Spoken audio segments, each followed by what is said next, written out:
au centre d'expertise et d'analyse des minéraux, Monsieur le Président. Nous vous appellerons ces témoins, Monsieur le Président, et ils vous confirmeront que les contenus que lui-même reconnaîtra, parce que jusque-là il ne les nie pas, contenaient à son sein du diamant. Ok. Maître, vous comparaissez? Vous avez acté votre comparution? Ok, faites acter votre comparution. Pour les comptes. Avocat de Kinshasa, Matete, pour la République. Vous avez acté, monsieur le greffier. Alors, monsieur le président, vous estimez qu'il y a des témoins qui peuvent être entendus sur ces faits? Oui, monsieur le président, nous avons des témoins. Nous citerons, monsieur le président, le moment venu, les experts du centre d'expertise et d'évaluation, monsieur le président, des minéraux. Et nous citerons pour ces faits, monsieur le président, pour qu'il vous confirme que bel et bien, il s'agit du diamant qu'il y avait dans les colis. Alors, parce qu'il s'agit des témoins, pour les autres préventions, il y a d'autres témoins. Oui, monsieur le président, pour les autres témoins, pour l'infraction de tentative de corruption, les agents, notamment l'officier de police judiciaire qui a instruit le dossier, ainsi que les agents qui ont appréhendé, monsieur le président, les prévenus à l'aéroport, viendront, monsieur le président, devant votre tribunal pour soutenir, monsieur le président, que par toutes les manœuvres possibles, les prévenus a essayé de leur empêcher de faire leur travail en leur offrant des avantages indus. Je dis, je vous remercie. Ok, monsieur le greffier, vous actez que les ministères publics estiment qu'il y a des témoins à entendre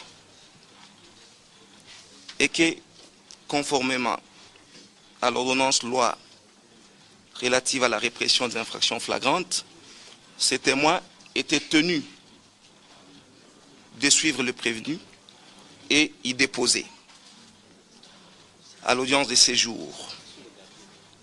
Or, le tribunal constate qu'il n'y a aucun témoin dans la salle, que donc, à l'audience de séjour, l'affaire n'est pas en état de recevoir jugement.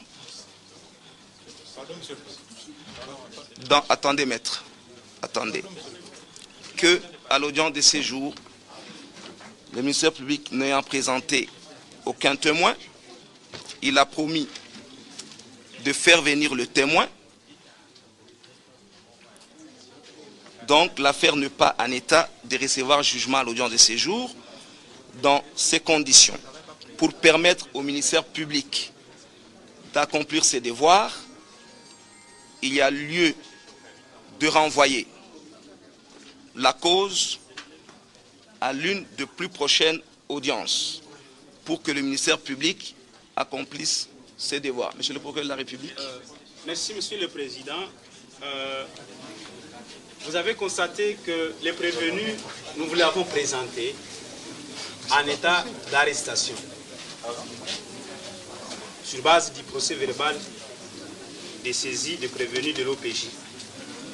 Il plaira à votre tribunal d'ordonner, séance tenante, monsieur le président, la détention du prévenu pour nous permettre, monsieur le président, que l'instruction se poursuive en toute quiétude.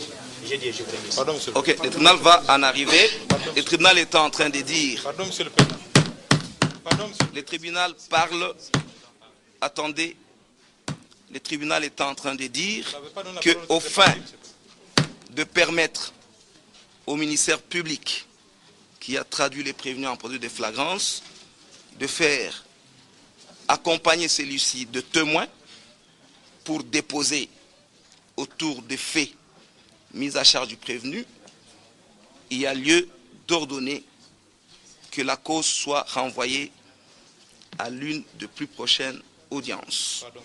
Donc, demain, mercredi, 16 décembre 2009, à 9 h.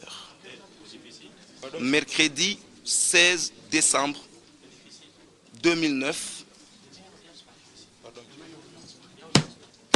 il y a audience civile. Il s'agit ici d'une audience répressive. Pardon, monsieur le président. Pardon, monsieur Le tribunal n'a pas fini. Ayez quand même l'élégance. N'êtes pas des avocats nés de la dernière pluie. Pourquoi pareille agitation?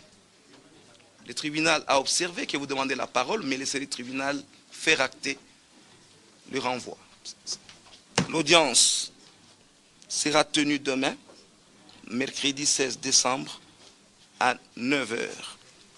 Et le tribunal commet le ministère public de procéder au devoir de faire comparaître tous les témoins en rapport avec les faits mis à charge du prévenu aux fins d'instruction. Mais parce que le prévenu a été mis en état de détention suivant quel acte?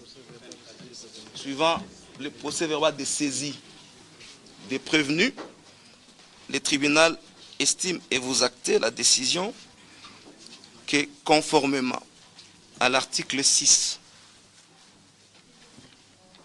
de l'ordonnance loi numéro 78-001 du 24 février 1978 relative à la répression des infractions flagrantes, il y a lieu de placer en détention les prévenus Ajoudia Pravin Kumar.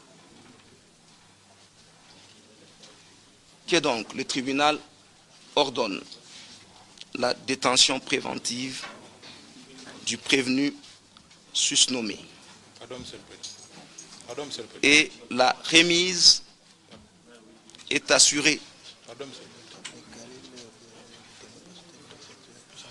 Pardon, monsieur le président. Ok. Le tribunal estime que pour permettre au ministère public d'accomplir le devoir prescrit de la comparution de témoins en rapport avec leur lieu de résidence, il y a lieu que l'audience de demain reprenne à 11 h. Pardon, monsieur le président. Vous nous avez promis de me donner la parole. 11 h. Vous avez acté que le tribunal ordonne la mise en détention préventive du prévenu Ajoudia Pravin Kumar. Pardon, monsieur le président. Dans ces conditions, il y a donc lieu de suspendre l'audience en flagrance pour sa reprise demain à 11 h. L'audience est suspendue.